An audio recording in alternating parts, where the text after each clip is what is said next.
"15 years ago, my parents moved to Wyoming. This was a big change coming from California. As a 10-year-old, I felt sad and almost betrayed. Everything I had back in the state of dreams was now gone. Overall, Wyoming wasn't the most pleasant sight, just flat fields of dead grass and some cows here and there. The town, on the other hand, was pretty nice. Unpacking was a pain, but we managed. Even some of the townsfolk were nice enough to help us out, which made the job a whole lot easier.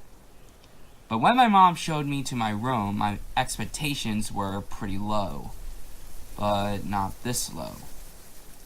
The walls were brownish white. Some parts peeled off completely. The floor was made up of wooden planks with some pieces of carpet left in the corners of the room, and the roof wasn't any different from the walls, just more brownish white paint. There was also a window. There was almost something sinister about it. It was perfectly in the center of the wall, facing toward the door. It was the only thing in that room that seemed to be taken care of. It was about 4 feet tall and 3 feet wide. The frame was crystal clean. There was nothing wrong about the glass itself at all, and to my surprise, it was absolutely perfect. Too perfect. My room was on the first floor, and it was completely desolate behind the glass. All I could see was the sky and the dead grass. There was nothing else in sight. Once we were done unpacking, the sky was dark blue. The 3 townsfolk who helped us earlier said their goodbyes and walked off. My mom tried to pay them off for their services, but they declined the offer. They were just generally nice people, which gave me ease. For a while.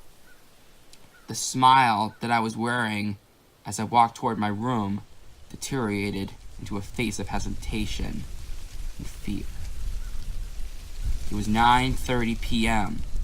All I could see was the black sky and the dead grass below it. It seemed so unnatural to me. The window perfectly displayed the sight.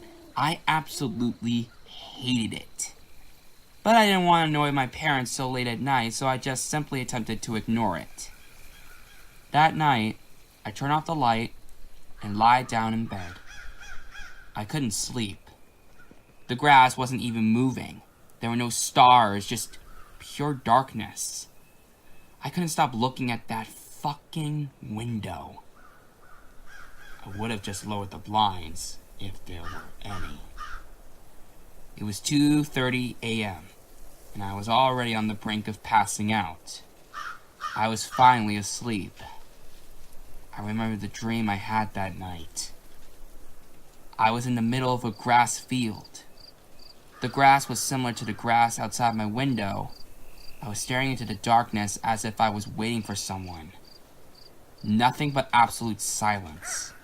I didn't even hear the sound of my own breath. The world was completely blank. I heard something. At first it was distorted, something I couldn't comprehend. Trying to understand what it was, I soon realized the noises were coming closer, very slowly. Distortion soon became easier to specify. These weren't sounds of nature. These were sounds of someone walking in my direction.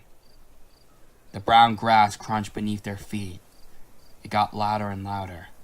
It became almost deafening. I was left in a state of despair until it came to a sudden end, an abrupt burst of silence. My eyes opened and all I could see was the window. I was still in fear, but felt a small amount of relief after. I felt safety in the comfort of my new home. After a minute of stretching, as I turned my head to my alarm clock, I heard a crunch. I was silent as I looked outside. I didn't know what to expect. I heard another crunch, and then another. The crunch didn't stop. It faded in from the darkness. It was a living, breathing nightmare.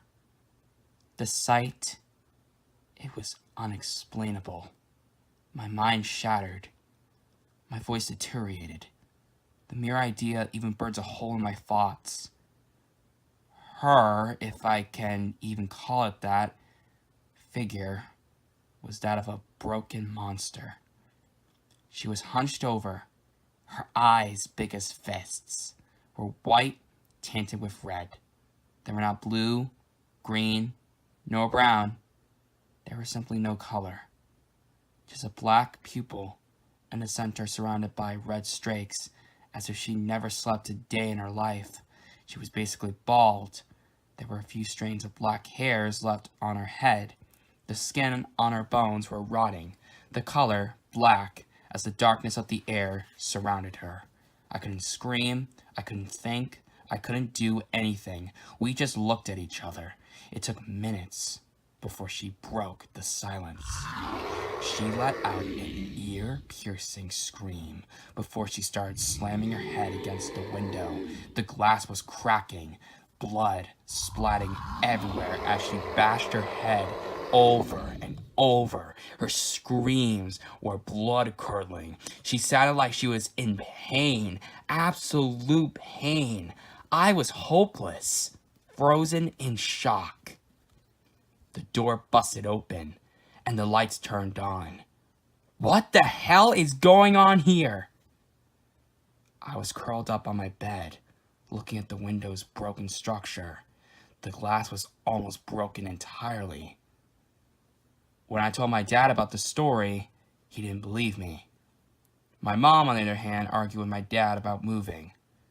My dad listened to my mom, and we moved once again. It just took one night.